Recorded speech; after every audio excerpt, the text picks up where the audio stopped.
ಈಗ ನೀವು ರೇಷ್ಮೆ ಕಂಡುಹಿಡಿಬೇಕಾದ್ರೆ ತುಂಬ ಸುಲಭ. ಯಾವಾಗಲೂ ಟೆಸ್ಟ್ ಮಾಡಬೇಕಾದ್ರೆ ಅದು ಒರಿಜಿನಲ್ಲ ಅಥವಾ ಫೇಕ್ ಅಂತ ಟೆಸ್ಟ್ ಮಾಡಬೇಕಾದ್ರೆ ಒಂದು ಸಿಂಪಲ್ಲಾಗಿ ಒಂದು ಫೈರ್ ಟೆಸ್ಟ್ ಅಂತ ಮಾಡ್ತಾರೆ. ಫೈರ್ ಟೆಸ್ಟ್ ಅಂದರೆ ಸ್ಯಾರಿಯಿಂದನೇ ಯಾನ್ಸ್ ತೆಗೆದುಬಿಟ್ಟು ಸ್ಯಾರಿಯಿಂದ ಯಾನ್ಸ್ ತೆಗೆದಾಗ ಅದನ್ನು ಬರ್ನ್ ಮಾಡ್ತಾರೆ.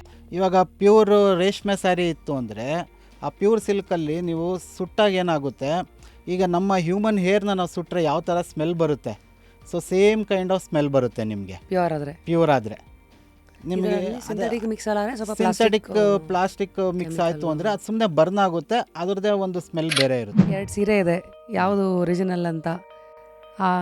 ನಾನು ಸ್ವಲ್ಪ ಸೀರೆ ಉಡೋದ್ರಿಂದ ನನಗೆ 2 ಪಕ್ಕ ಇಟ್ಟಾಗ ನನಗೆ ಗೊತ್ತಾಯಿತು. ನನ್ನ ಲೆಕ್ಕ ನಾನು ಹೀಗೆ ನೋಡ್ತೀನಿ ಸರ್, ಇದರಲ್ಲಿ ಸ್ವಲ್ಪ ಶೈನ್ ಜಾಸ್ತಿ ಇರೋದ್ರಿಂದ ಮೇ ಬಿ ಇದು ನನಗೆ ಸೆಮಿ ಅನಿಸ್ತು. ಅದು ನೋಡಿದ ತಕ್ಷಣ ಅದಕ್ಕೊಂದು ಎಲಿಗೆನ್ಸ್ ಇದೆ. ಅದು I am thinking that is pure.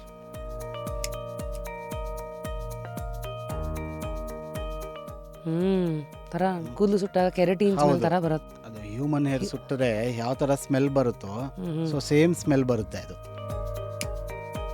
ನೋಡಿ ಸುಮ್ಮನೆ ಅಯ್ಯೋ ದೇವ್ರೆ, ಇದು ಫುಲ್ ಹತ್ಕೊಂಡು ಮಾಡಕ್ಕೆ ರೆಡಿ ಆಗಿಬಿಟ್ಟಿದೆ. ಅದು ಒಂದು ಟೆಸ್ಟ್ ನೋಡಿ, ಪ್ಲಾಸ್ಟಿಕ್ ಕಂಟೆಂಟ್ ಇರುತ್ತೆ ನೋಡಿ ಅದು. ಪೇಪರ್ ಸುಟ್ಟಿದ ವಾಸನೆ ಇದು. ಫುಲ್ ವಿಡಿಯೋನ ನೋಡಿ ಆನ್ ರ್ಯಾಪಿಡ್ ರಾಶ್ಮೀಸ್ ಯೂಟ್ಯೂಬ್ ಚಾನಲ್.